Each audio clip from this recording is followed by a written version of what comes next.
इस वीडियो में हम डिस्कस करेंगे ट्रांजिशनल सेक्शंस। जी हाँ, सेक्शंस 1961 इनकम टैक्स एक्ट में क्या नाम था और इनकम टैक्स एक्ट 2025 में क्लॉजेस का क्या नाम है। तो सबसे पहले हम डिस्कस कर रहे हैं clause 47 of income tax act 2025। Clause 47 जो कि है agriculture development and skill development के लिए, यानी कि जो पैसा आप एग्रीकल्चर के डेवलपमेंट के लिए या यूथ के स्किल डेवलपमेंट के लिए खर्च करोगे, उसमें आपको इस क्लॉज में उसकी डिडक्शन आपको मिलेगी। नेक्स्ट क्लॉज आता है 48 जो कि है tea coffee and rubber development account.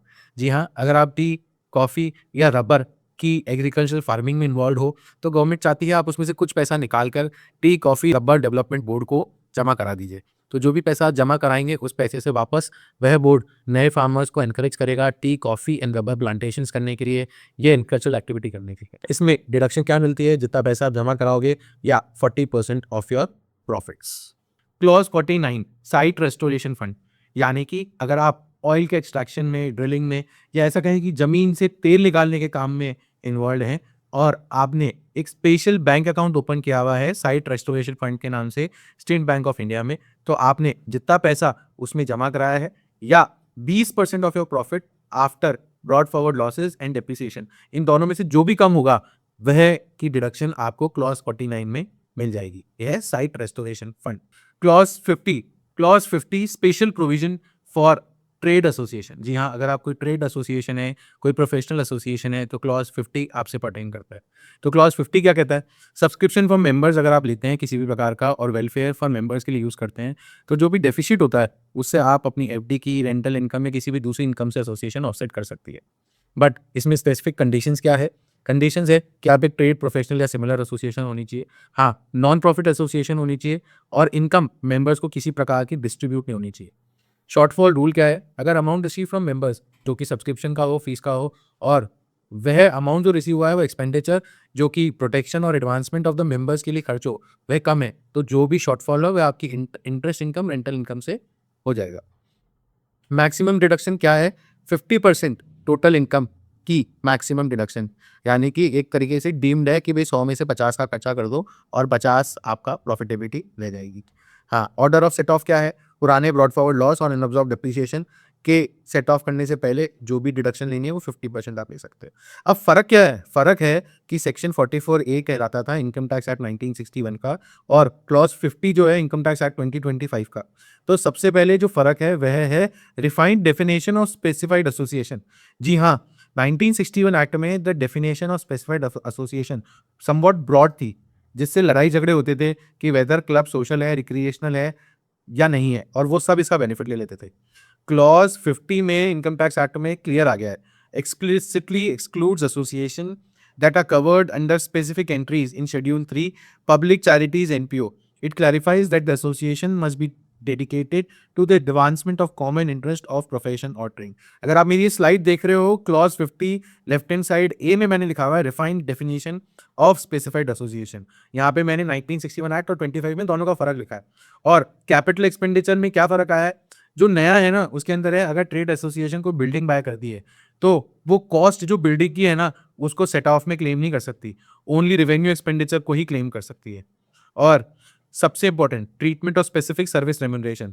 तो जो इसका लॉजिक है ना वो क्या है कि subscriptions are income while service fees are business, यानी कि amount receive from members does not include any money the association gets for rendering specific services to a member, that is charging a specific fee for a private legal consultation. मतलब कोई भी तरह का subscriptions income है while service fee business income है। तो इसके साथ ये हुआ अपना क्लॉज 50। क्लॉज 51 माइनिंग या एक्सप्लोरेशन कॉस्ट। तो इसका क्या सेक्शन का क्या मीनिंग है? देखो, डिटेल प्रेजेंटेशन तो स्लाइड में है, आप साइड से देख सकते हो, बट इसका 1/10 का रूल है, यानी कि माइनिंग से रिलेटेड जो भी कैपिटल एक्सपेंडिचर आप कर रहे हो उसका डिडक्शन आप 1/10 कर सकते हो, क्योंकि माइंस तो बहुत लंबी भी चलती है और माइंस में स्टार्टिंग के ईयर्स में बड़ा कैपिटल इंटेंसिव होता है। तो गवर्नमेंट ने क्या करा, उन्होंने कहा 1/10 की डिडक्शन ले लो 10 साल में पूरा का पूरा माइनिंग को सेटअप करने के लिए, या माइनिंग से जब तक रेवेन्यू जनरेट नहीं होता तो जो भी कॉस्ट है उसको 1/10 में डिडक्शन ले लो।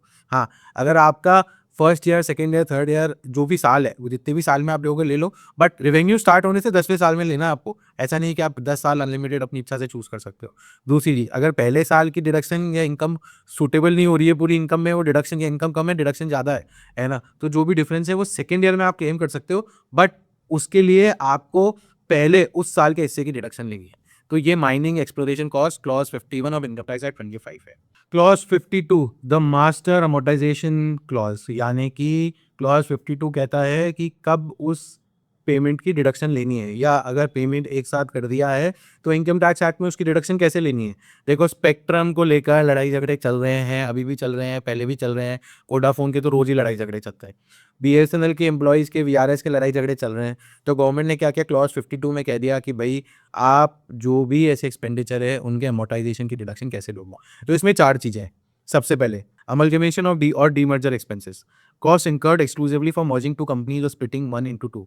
Voluntary retirement scheme, payment made to employees who take early retirement, और इसकी डिडक्शन जब भी मिलेगी जब आप उसको पेमेंट करोगे, ड्यू बेसिस पे, कोई वीआरएस एक्सपेंडिचर की डिडक्शन नहीं। टेलीकॉम लाइसेंस फीस या स्पेक्ट्रम फीस, दोनों को अलग अलग कर लो, एक साथ कर लो, जैसे भी है। जितनी लाइसेंस फीस है और जितने साल का लाइसेंस मिला है, स्पेक्ट्रम मिला है, उन सालों में उसकी डिडक्शन मिलेगी। ऐसा नहीं है कि एक साल आपने बढ़ दी और एक ही साथ आपने डिडक्शन नहीं दी। तो गवर्नमेंट ने मास्टर अमोर्टाइजेशन क्लॉज 52 में इंटरप्रेट कर दिया income tax act 2025। Clause 53 full value of consideration in special cases. तो क्या दिक्कत होती है सबसे ज़्यादा, अगर हम कोई प्रॉपर्टी खरीदते हैं, बेचते हैं, प्रॉपर्टी की value 2 crore, but registrar stamps या रजिस्टरिंग अथॉरिटी उसकी वैल्यू मान लेता है 2 करोड़ 11 लाख 15 लाख।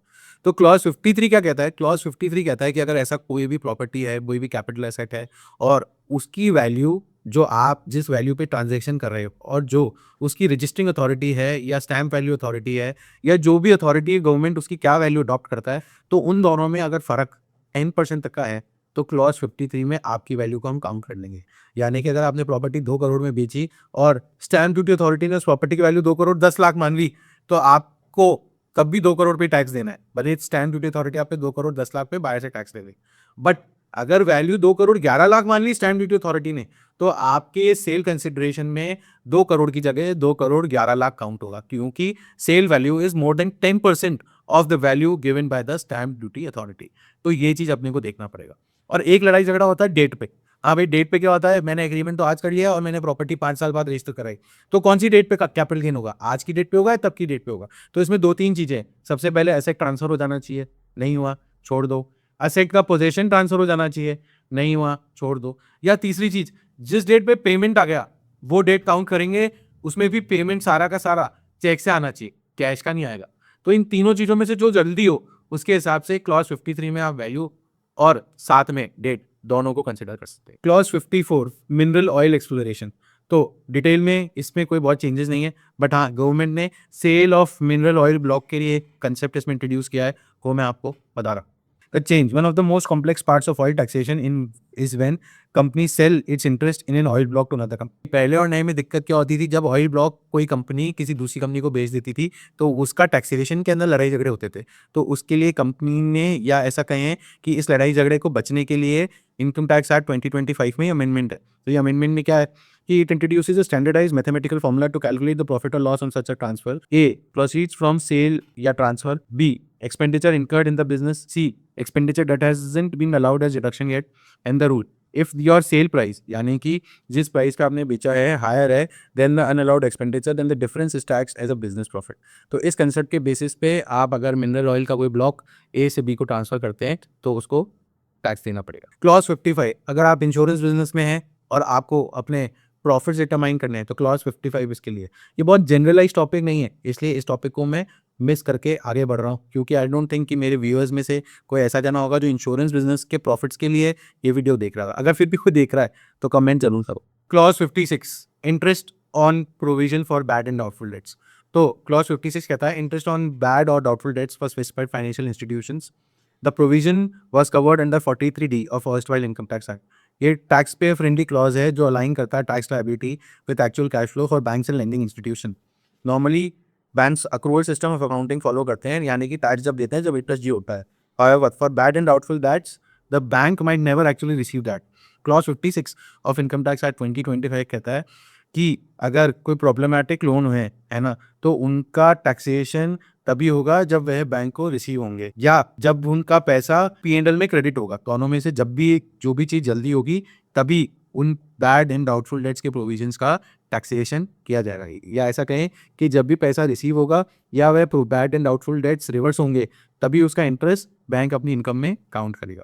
तो ये जो सेक्शंस हैं ये बहुत इंपॉर्टेंट नहीं है, general banking industry, finance industry, mineral oil, है ना, बड़े कॉर्पोरेट्स के लिए सेक्शंस हैं। तो इसलिए हम इन सेक्शंस पे इतना स्ट्रेस नहीं दे रहे हैं। बट स्टिल अगर आप कोई क्वेरी है, कोई डिस्कशन है, कुछ जानना चाहते हैं, समझना चाहते हैं, तो कमेंट ज़रूर करिए।